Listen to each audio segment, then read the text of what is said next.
अपहरण गरी फिरौती मागेको र फिरौती नदिएपछि गाउँमा हमला गरी 11 जनाको हत्या। प्रधानमन्त्री देउवाद्वारा संसदको अधिवेशन अन्त्य गर्न सिफारिस। तेजबहादुर केसी सहित 19 जना नै न्यायाधीश प्रधान न्यायाधीश राणा विरुद्ध आन्दोलनमा उत्रिने। एमाले विरुद्धको गठबन्धनमा विप्लव र वैद्य पनि ल्याउने पहल भइरहेको प्रचण्डको भनाई। सरकारले गर्यो भारत अमेरिका र बेलायतका लागि राजदूत सिफारिस। विद्युत प्राधिकरणसँग सम्झौता गर्न फोन र इन्टरनेट कम्पनीलाई दूरसञ्चारको निर्देशन। जनतालाई राहत उपलब्ध गराउनु सरकारको पहिलो प्राथमिकता हो भन्दै मुख्यमन्त्री भट्ट। नेपाली सेनाका उपरथी सरोज प्रताप राणालाई रथीमा बढुवा गर्न मन्त्री परिषदको निर्णय। एमाले स्थायी कमिटी बैठक सुरु, महाधिवेशन प्रतिनिधिको मापदण्ड तय हुने। परराष्ट्र मन्त्रीलाई भेटे बेलायत र युएई का राजदूतले मित्रता र सहकार्यबारे छलफल। नक्कली नोट बनाउने कारखानामा प्रहरीको छापा, नेपाली र भारतीय जाली नोट सहित 1 जना पक्राउ। मन्त्री परिषदको निर्णय, धान बालीमा क्षति पुगेका साना किसानलाई क्षतिको 65% क्षतिपूर्ति उपलब्ध गराउने घोषणा। अब हेर्नुहोस् पुरा समाचार। आदरणीय दर्शकबिन नमस्कार, तपाईँ यति बेला हेर्दै हुनुहुन्छ सुनौलो नेपाल युट्युब च्यानल। सदाको दिन जस्तै आज पनि देश तथा विदेशका ठूला अनि अति नै महत्त्वपूर्ण खबर लिएर उपस्थित भइसकेका छौं। दर्शकबिन खबरहरू निकै नै महत्त्वपूर्ण रहेका छन्, त्यसैले यस भिडियोलाई अन्तिमसम्म हेरेर हामीलाई साथ दिनुहोला। दर्शकबिन हाम्रो यो मेहनतलाई एउटा सानो लाइक र कमेन्ट गर्न पनि नबिर्सिनुहोला। यदि च्यानलमा तपाईँ नयाँ हुनुहुन्छ भने हाम्रो च्यानललाई सब्स्क्राइब गरी नजिकै रहेको बेल आइकन दबाएर हामीसँग निरन्तर रूपमा जोडिनुहोला। नेकपा माओवादी केन्द्रका अध्यक्ष तथा पूर्व प्रधानमन्त्री पुष्पकमल दाहाल प्रचण्डले गठबन्धनमा अन्यलाई पनि ल्याउने पहल भइरहेको बताएका छन्। माडीमा कार्यकर्ता प्रशिक्षणमा बोल्दै उनले इमानदार कम्युनिस्ट बीच एकताको झण्डा फहराउने दाबी गरे। प्रचण्डले विप्लव र वैद्यसँग पनि गठबन्धनमा ल्याउने पहल भइरहेको बताए। छलफल सकारात्मक रूपमा अघि बढेको छ उनले भने। अहिले एमाले विरुद्धको गठबन्धनमा नेपाली कांग्रेस, माओवादी केन्द्र, जसपा, नेकपा एस, राष्ट्रिय जनमोर्चा सम्मिलित 5 दलीय गठबन्धन छ। प्रतिक्रान्ति र निरङ्कुश तत्त्वको षड्यन्त्रले हामीलाई 2 ठाउँमा पुर्याए पनि इमानदार कम्युनिस्टहरू एकताकै पक्षमा छौं उनले भने। आगामी निर्वाचनमा निरङ्कुश प्रवृत्ति हामी हुने ठाउँमा परास्त गर्ने गरी अगाडि बढ्नेछौं। समाजवाद निर्माण र समाजवादी क्रान्ति अन्तर्गत जनवादी क्रान्तिका बाँकी काम पूरा गरेरै छाड्ने प्रचण्डको दाबी छ। आगामी चुनावमा माओवादी, समाजवादी, जसपा र मोहन विक्रम सिंहबीच गठबन्धन गरेरै जाने आधार र प्रतिबद्धता बनिसकेको बताए। एमाले हावी भएको क्षेत्रमा कांग्रेससँग सीट तालमेल गर्न केन्द्रीय तहमा समझदारी बनिसकेको पनि प्रचण्डले खुलासा गरे। सरकारले भारत अमेरिका र बेलायतका लागि राजदूत नियुक्तिका लागि सिफारिस गरेको छ। आज बसेको मन्त्री परिषदको बैठकले भारतका लागि शङ्कर शर्मा, अमेरिकाका लागि श्रीधर खत्री र बेलायतका लागि ज्ञानचन्द्र आचार्यलाई राजदूतका लागि सिफारिस गरेको छ।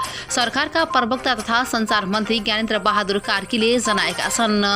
भारतका लागि राजदूत सिफारिस भएका शर्मा पूर्व राजदूत हुन्।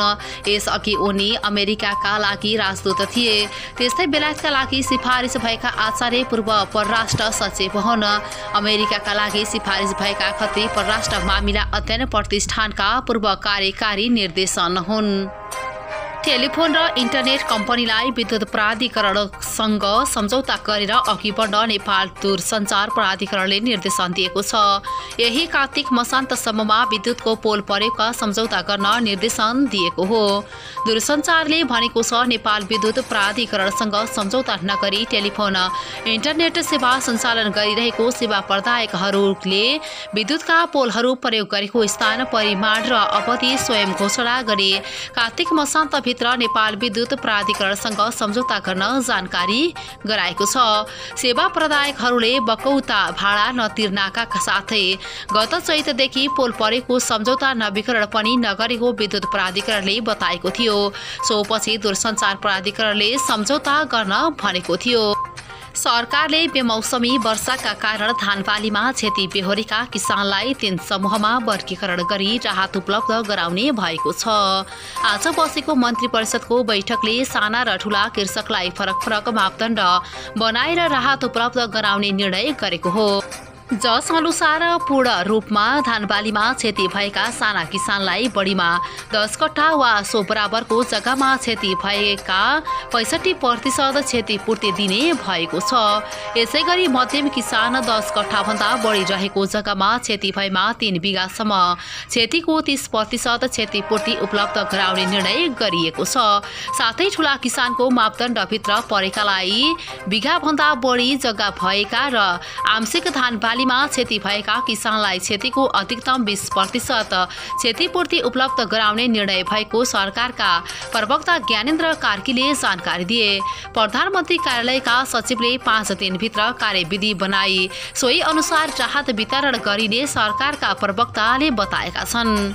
सरकारले नेपाली सेनाका उपरथी सरोज प्रताप राणालाई रथीमा बढुवा गर्ने निर्णय गरेको छ। बिहिबार बसेको मन्त्री परिषद बैठकले उपरथी राणालाई रथीमा बढुवा गर्न निर्णय गरेको सरकार प्रवक्ता सञ्चार तथा सूचना प्रविधि मन्त्री ज्ञानेन्द्र कार्कीले जानकारी दिए। बैठकले प्रधान सेनापति परशुराम शर्माको भारत भ्रमणलाई स्वीकृति दिने निर्णय पनि गरेको छ। जनता समाजवादी पार्टीका संघीय परिषद अध्यक्ष बाबुराम भट्टराईले लोकतन्त्रमा न्यायालयमाथि प्रश्न उठ्नु अनिष्टको संकेत भएको बताएका छन्।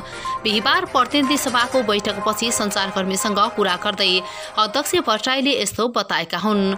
उनले न्यायपालिकामा गम्भीर रोग देखिएकोले न्यायपालिकाले नै यसको उपचार गर्नुपर्ने बताएका छन्।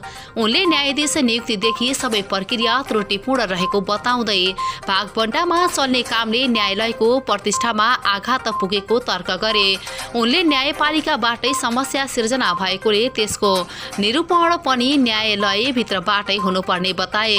अध्यक्ष भट्टराईले भने पहिले कुरो यति ठूलो राजनीतिक परिवर्तनपछि संविधान सभाबाट जुन संविधान बनायौं त्यसक्रममा राज्यका स्थायी अङ्ग हुन्छन्। न्यायालय सुरक्षा अङ्ग तिनीहरूमा पर्याप्त रूपान्तरण र परिवर्तन सकेनौं। त्यो कारणले न्यायाधीशको नियुक्तिदेखि लिएर सबै प्रक्रिया त्रुटिपूर्ण छन्, भागबण्डामा चल्छन्। त्यसले न्यायालयको प्रतिष्ठा पहिलेदेखि आघात पार्दै आएको थियो।